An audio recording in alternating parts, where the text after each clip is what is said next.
누가복음 가게 60번째 시간 시작하겠습니다.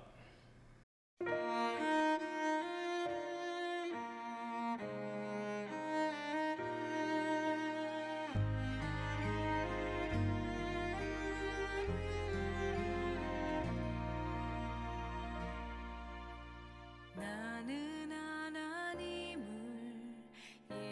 예배하는 예배자입니다.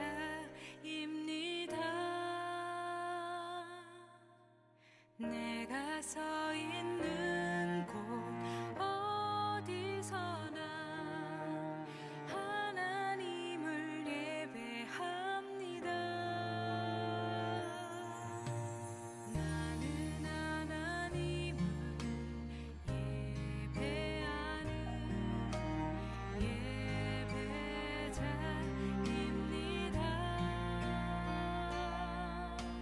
내가 서 있는 곳 어디서나 하나님을 예배합니다. 내 영혼 거룩한 은혜를 향하여 내 마음 완전한 하나님 향하여 이곳에서 바로 이 시간 하나님을 예배합니다.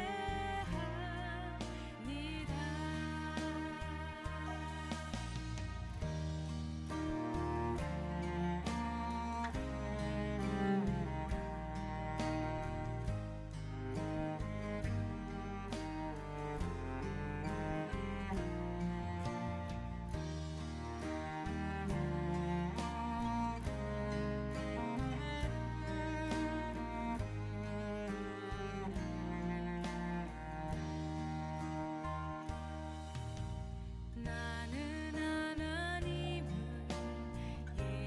예배하는 예배자입니다. 내가 서 있는 곳 어디서나 하나님을 예배합니다. 내 영혼 거룩한 은혜를 향하여 내 마음 완전한 하나님 향하여 이곳에서 바로 이 시간 하나님을 예배합니다.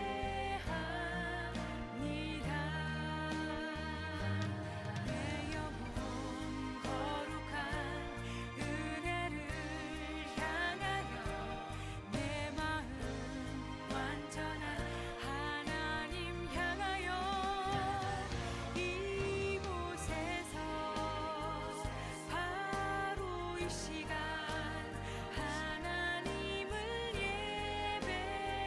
예배합니다. 내 영혼 거룩한 은혜를 향하여 내 마음 완전한 하나님 향하여 이곳에서 바로 이 시간 하나님을 예배합니다. 이곳에서 바로 이 시간 하나님을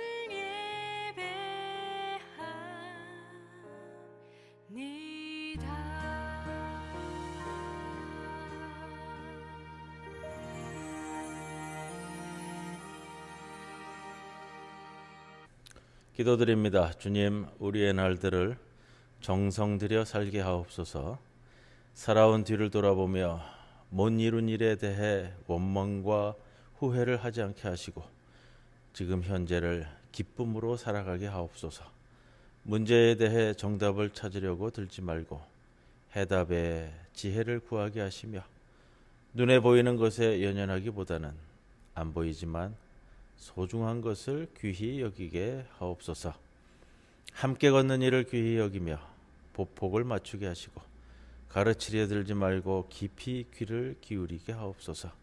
빈틈없는 완벽을 추구하기보다는 조금 부족해도 여유로운 삶을 살아가도록 인도하옵소서. 나이 들수록 찾아오는 아집의 치석을 제거하고 연륜의 샘으로부터 지혜와 재치가 넘쳐나게 이끄시옵소서. 매일 찾아오시는 주님을 정성껏 맞이하여 우리의 날들이 오늘도 기쁨이 되게 하옵소서. 예수님의 이름으로 기도드리옵나이다. 아멘. 찬송가 468장 찬송드립니다.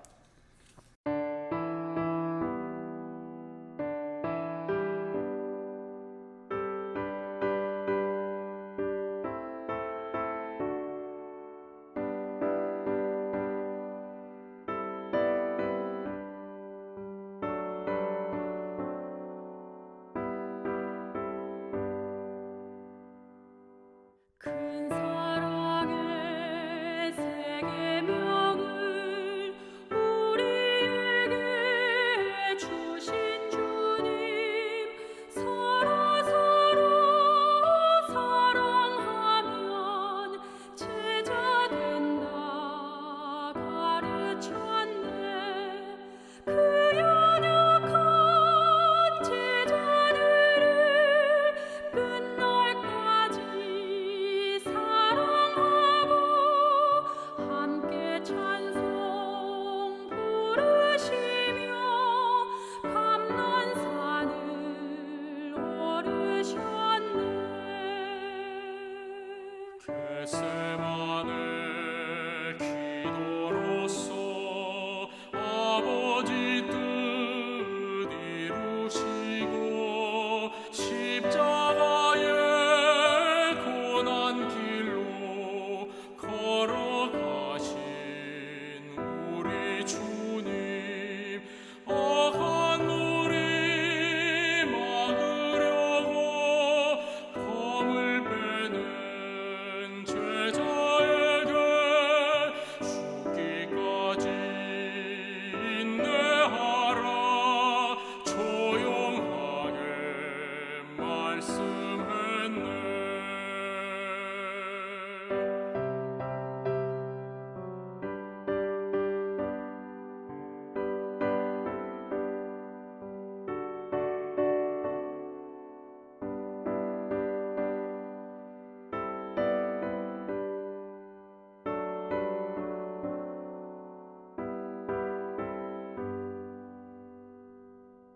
우리 위해 기도하신 주의 뜻을 이루도록 우리 모두 주 안에서 하나 되게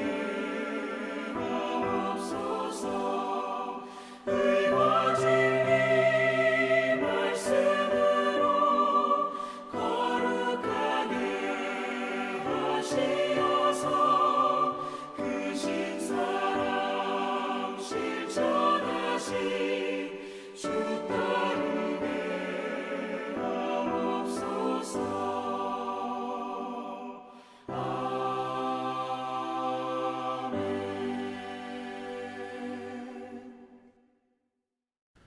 예, 오늘 누가복음 60번째 시간 됐습니다. 오늘 20장 9절로부터 26절까지의 말씀인데요. 두 군데로 나눠서 말씀 함께 나눕니다. 먼저 9절로부터 19절까지 말씀 봉독합니다. 그가 또 이 비유로 백성에게 말씀하시기 시작하시니라. 한 사람이 포도원을 만들어 농부들에게 새로 주고 타국에 가서 오래 있다가 때가 이르매 포도원 소출 얼마를 바치게 하려고 한 종을 농부들에게 보내니 농부들이 종을 몹시 때리고 거저 보내었거늘 다시 다른 종을 보내니 그도 몹시 때리고 능욕하고 거저 보내었거늘 다시 세 번째 종을 보내니 이 종도 상하게 하고 내쫓은지라. 포도원 주인이 이르되 어찌할까? 내 사랑하는 아들을 보내리니 그들이 혹 그는 존대하리라 하였더니 농부들이 그를 보고 서로 의논하여 이르되 이는 상속자니 죽이고 그 유산을 우리의 것으로 만들자 하고 포도원 밖에 내쫓아 죽였느니라. 그런즉 포도원 주인이 이 사람들을 어떻게 하겠느냐? 와서 그 농부들을 진멸하고 포도원을 다른 사람들에게 주리라 하시니 사람들이 듣고 이르되 그렇게 되지 말아지이다 하거늘 그들을 보시며 이르시되 그러면 기록된 바 건축자들의 버린 돌이 모퉁이의 머릿돌이 되었느니라 함이 어찌미냐? 무릇 이 돌 위에 떨어지는 자는 깨어지겠고 이 돌이 사람 위에 떨어지면 그를 가루로 만들어 흩으리라 하시니라. 서기관들과 대제사장들이 예수의 이 비유는 자기들을 가리켜 말씀하신 줄 알고 즉시 잡고다 하되 백성이 두려워하더라. 자, 여기까지 말씀이요. 19절 성경에 나눠진 것과는 조금 다르게요. 9절로부터 19절 말씀 좀 나누고 그 다음 진행하겠습니다. 예수님께서 예루살렘에 가까이 오시면서 누가복음서 기자는 예수님과 군중들의 이 무리들의 특별한 관계를 강조하고 있습니다. 예수님이 적대자들을 만나지 않고 예루살렘에 도착한 것은 아닙니다. 무리들 없는, 군중 없는 예수를 상상하기 어렵듯이 적대자들 없는 예수도 생각할 수 없습니다. 예수님 곁에는 언제나 적대자들이 있었습니다. 그리스도인 곁에도 언제나 적대자들이 있게 마련입니다. 적대자들 없는 그리스도인은 자기 신앙이 진짜인지를 좀 돌아봐야 됩니다.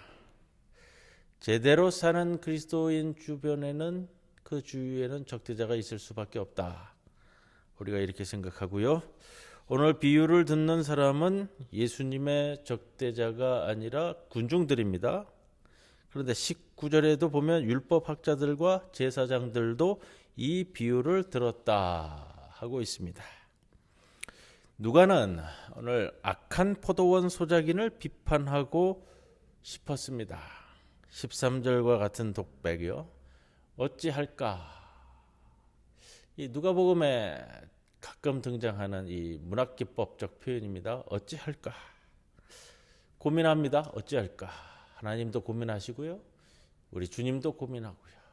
우리도 고민해야 됩니다.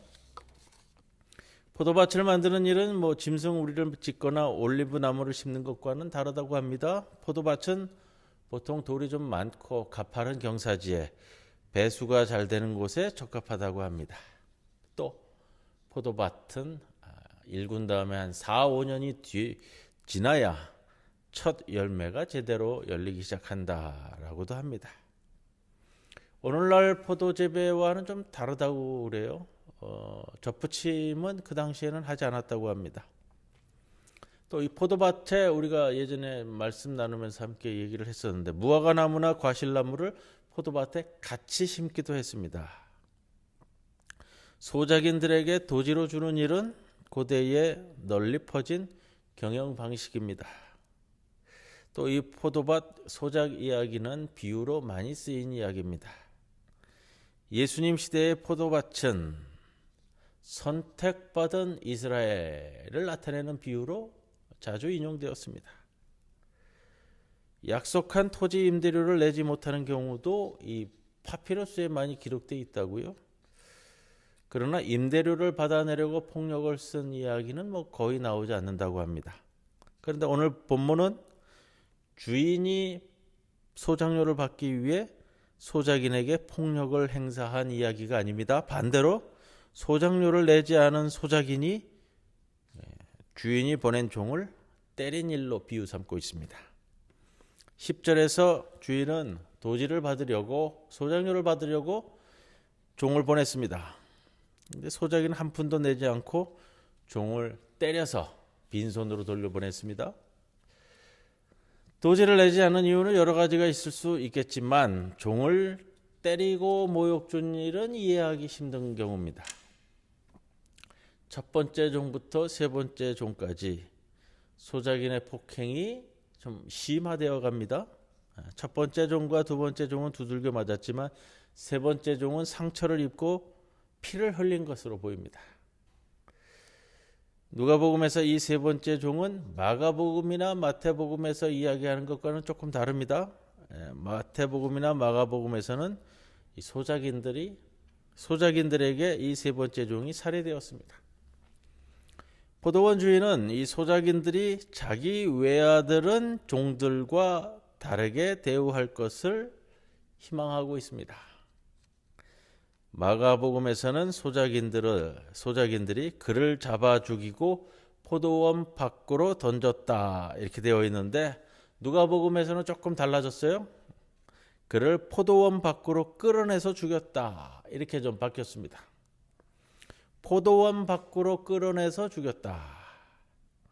아마 하나님이 보내신 예언자들의 운명을 비유로 같이 섞어 이야기하는 것으로 보입니다.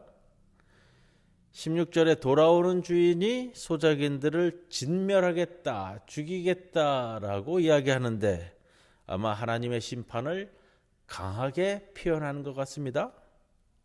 그런 다음에 포도원을 새로 맡길 사람은 누구일까? 오늘 비유를 보면서는 그걸 생각하셔야 돼요. 포도원을 맡길 사람은 누구일까? 사마리아인들일까? 이방인들일까? 사도들일까? 그리스도인들일까? 아마 초대교회 공동체를 염두에 둔 표현, 누가복음서 기자가 얘기하고자 하는 바가 거기에 있지 않을까 생각을 합니다. 아마 문맥으로 보아도 그리스도인들을 가리키는 것 같습니다. 17절 말씀을 봅니다. 그들을 보시며 이르시되 그러면 기록된 바 건축자들의 버린 돌이 모퉁이의 머릿돌이 되었느니라 함이 어찌미냐. 자, 예수님은 아들을 이 돌에 비유합니다. 히브리어로 아마 이 아들이란 표현은 벤이고 돌이라는 표현은 에벤 이렇게 되는데, 아마 발음상 같이 가기 때문에 그렇게 비유하고 있는 것으로 보여집니다. 집 짓는 사람들이 버린 돌이 모퉁이의 머릿돌이 되었다. 성경 본문에 그 각주에도 있습니다만 시편 118편 22절을 인용하는 말씀인데요.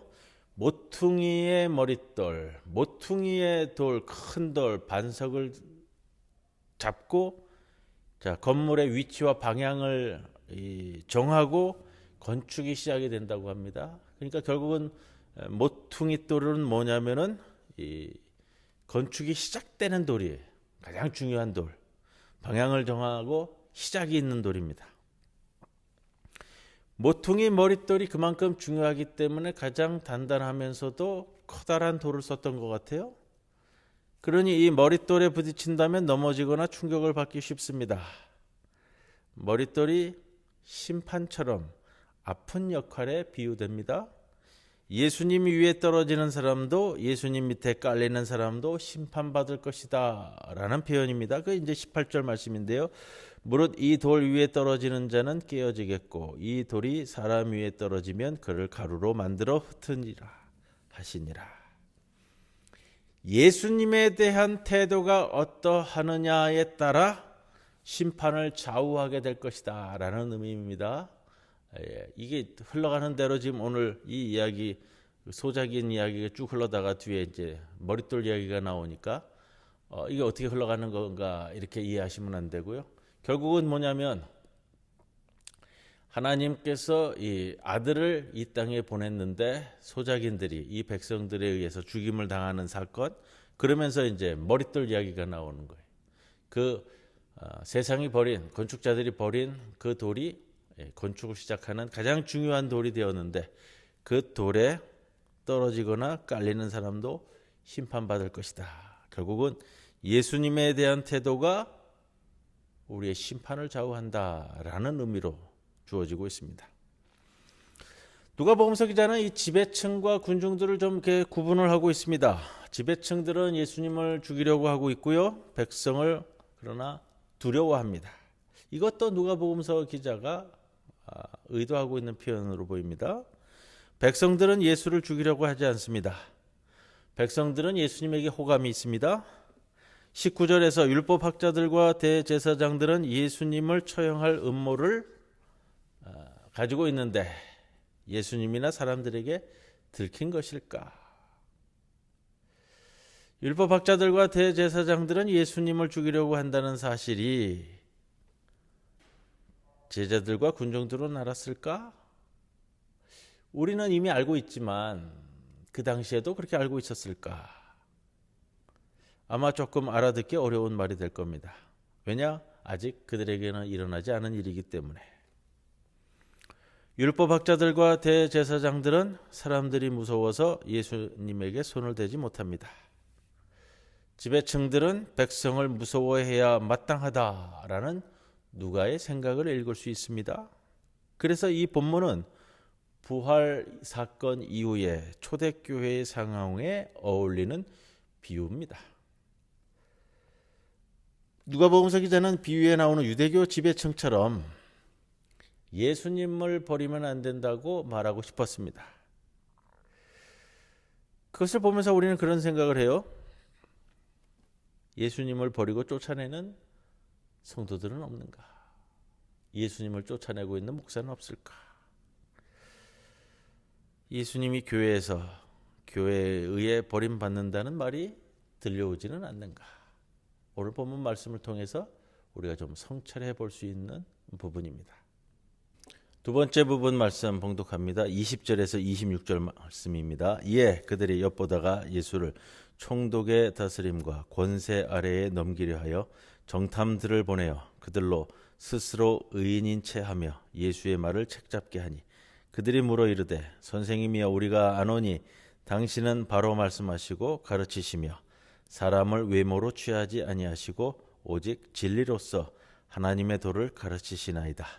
우리가 가이사에게 세를 바치는 것이 옳으니까 옳지 않으니까 하니 예수께서 그 간계를 아시고 이르시되 데나리온 하나를 내게 보이라. 누구의 형상과 글이 여기 있느냐? 대답하되 가이사의 것이니이다. 이르시되 그런즉 가이사의 것은 가이사에게 하나님의 것은 하나님께 바치라 하시니 그들이 백성 앞에서 그의 말을 능히 책잡지 못하고 그의 대답을 놀랍게 여겨 침묵하니라. 아멘. 예수님께서 성전에 들어가서 가르치신 후에 유대교 지배층이 이제 예수님의 주요 적대자로 등장합니다. 본문은 누가복음 20장 1절에서 지난주에 나눴던 말씀과 좀 흐름이 비슷합니다. 예수님께서 함정에 빠질 질문을 받습니다.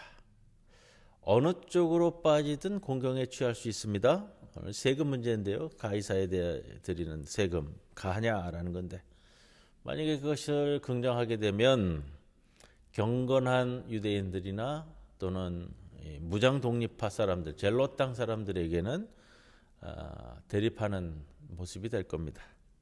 만약에 부정한다면 로마의 권력자들 빌라도에 의해서 고발될 수 있습니다. 예수님은 반문을 통해 질문자를 난처하게 만들었습니다. 20장 1절 이하의 사건과 비슷합니다. 이런 과정에서 온 백성들이 예수님이 이 질문에 답하는 것을 듣느라 그의 곁을 떠나지 않았습니다. 앞에 나오는 예수님의 적대자들 이야기에서 예수님을 곤경에 빠뜨리려고 질문한 사람들은 율법학자와 바리새파 사람들입니다. 대제사장들입니다. 자, 20절에는 기회를 엿보는 그들이 그렇게 표현됩니다. 기회를 엿보는 그들. 율법학자들과 바리새파 사람들이 예수를 노린다는 것은 여러 차례 누가복음 본문에 등장합니다. 율법학자는 요즘 말로 얘기한다면 신학자들 이렇게 얘기할 수 있잖아요. 바리새파 사람들은 뭐라 그럴까요? 열심 있는 평범한 평신도들 또는 경건한 평신도들, 모범적 평신도 그룹이라고 얘기할 수 있습니다. 유대교 신학자와 모범적 평신도 그룹이 왜 예수님을 괴롭힐까? 유대교 신학자들은 종교 권력층이고요. 아마 평신도 그룹은 우리의 지금 시대로 얘기한다면 여론 주도층 이렇게 표현할 수 있지 않을까 생각을 해봅니다. 유다교에서 권력과 영향력 있는 사람들이 예수님을 노리고 있습니다. 20절에서 율법학자들과 바리새파 사람들이 정탐들을 선량한 사람처럼 꾸며 예수께 보냈습니다. 이 정탐이라는 단어는 신약 성경에 여기만 나오는데 정탐이라는 표현보다는요 조금 단어를 바꿔보면은 밀정들을 보냈다 이렇게 표현하는 것도 조금 가능할 것 같아요. 아마 예수님 시대에도 이렇게 정보기관에 횡포가 있었나 봅니다. 그 당시에도 그렇게 바라볼 수가 있고요. 21절에서 사람을 외모로 판단하지 않는다라는 칭송, 예수님에 대한 칭송인데요. 이 표현은 원래는 이제 의로운 재판관에게 해당되는 표현입니다. 사람의 경제적인, 사회적인 지위에 흔들리지 않고 공정하게 심판해야 함을 이 재판에 대한 내용으로서 표현하는 것인데, 가장 공정하게 심판하시는 이 재판하시는 이는 하나님이십니다. 그래서 의로운 판사는 하나님의 역할을 보여주지만 나쁜 판사는 하나님을 조롱하는 자이다. 예수님은 정치적인 고려나 정무적인 판단 없이 답변할 것을 요구받습니다. 이게 이제 요즘 세상과는 또 다른 거예요. 세금 납부하는 것은 유대인에게 경제적 고통이자 하나님의 백성들이 이방인들에게 세금을 납부하는 것은 민족적인 수치로 여겨졌습니다. 이스라엘은 예수님 이전에도 수백 년 동안 여러 차례 이방인 군대의 지배를 받았습니다. 정치적 탄압 속에서도 자신들의 종교를 어떻게 지켜내느냐 하는 것은 큰 문제였습니다. 이방인 지도자에게 세금을 내는 문제, 이거는 여러 가지로 갈려졌던 것으로 보입니다. 왜냐하면 이방인에게 세금을 내는 문제가 정확히 모세오경에 등장하지 않습니다. 그래서 유대교 내부에서도 그룹에 따라 그 의견이 갈린 것 같습니다. 보통 주민들, 백성들은 차라리 세금을 바치고 종교의 자유를 어느 정도 허락받는 길을 택했습니다.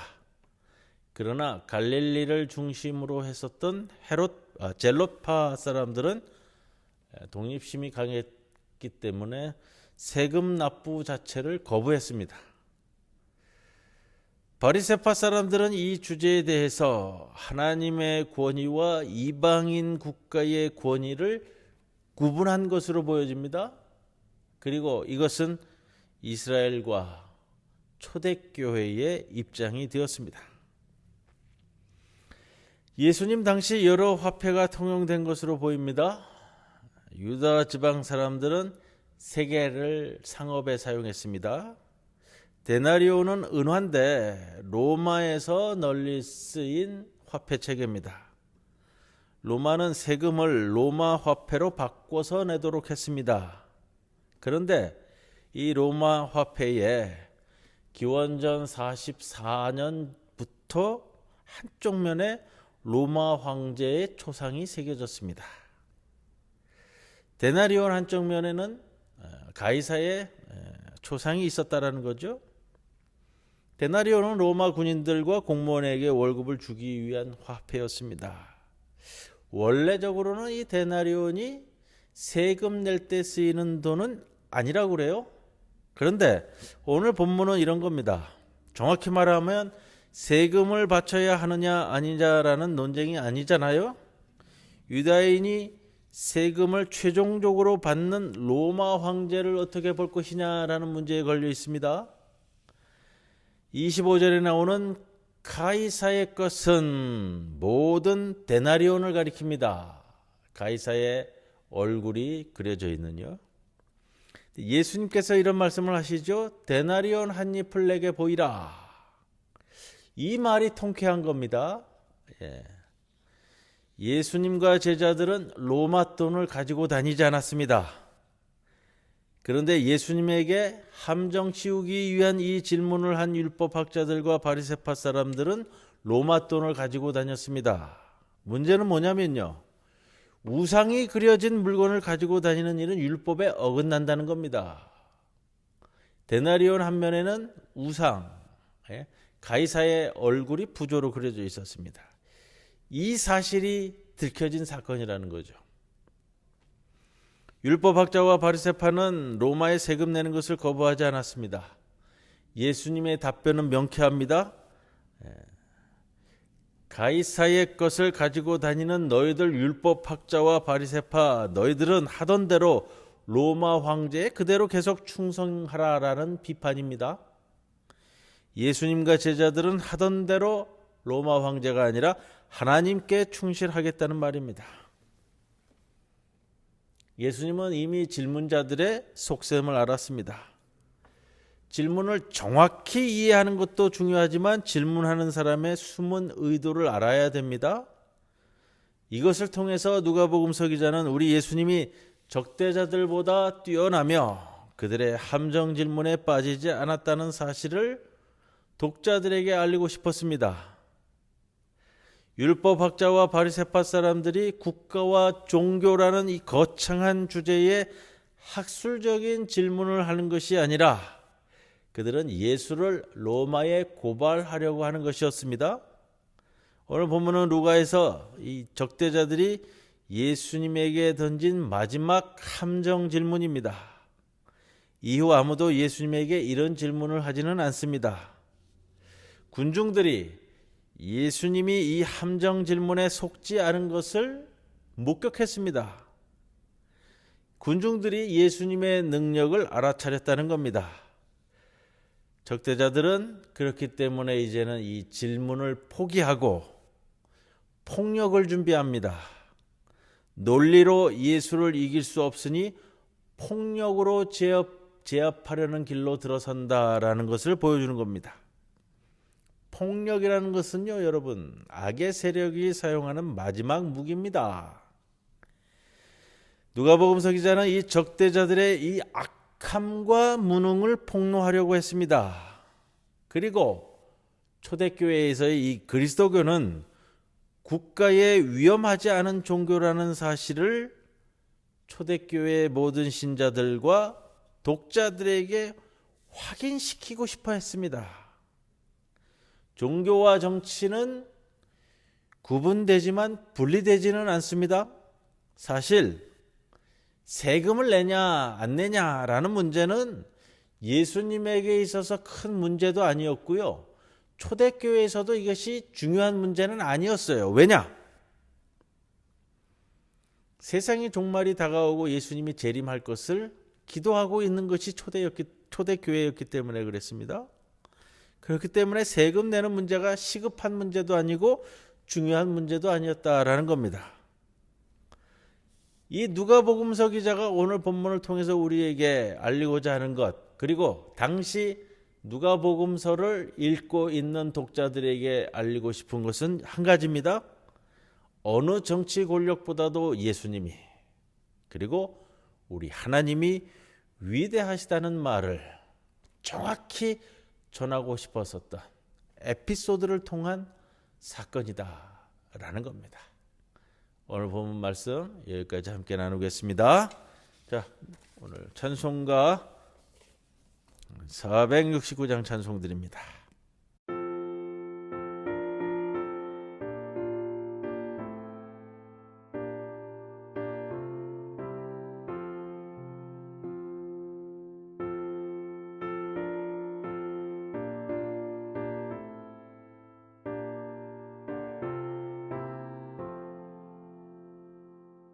내 주 하나님 주만 따라 가게 하소서.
감사하며 가게 하소서.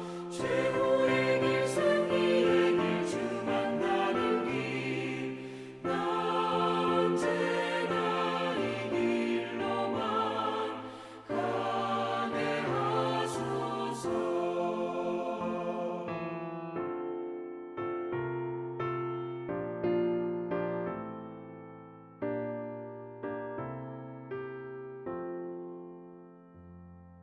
주님 가르쳐 주신 기도 함께 드립니다. 하늘에 계신 우리 아버지시여, 이름이 거룩히 여김을 받으시오며 나라의 임하옵시며 뜻이 하늘에서 이루어진 것 같이 땅에서도 이루어지이다. 오늘 우리에게 일용할 양식을 주시옵고, 우리가 우리에게 죄 지은 자를 사하여 준 것 같이 우리 죄를 사하여 주시옵고, 우리를 시험에 들게 하지 마시옵고 다만 악에서 구하시옵소서. 나라와 권세와 영광이 아버지께 영원히 있사옵나이다. 아멘.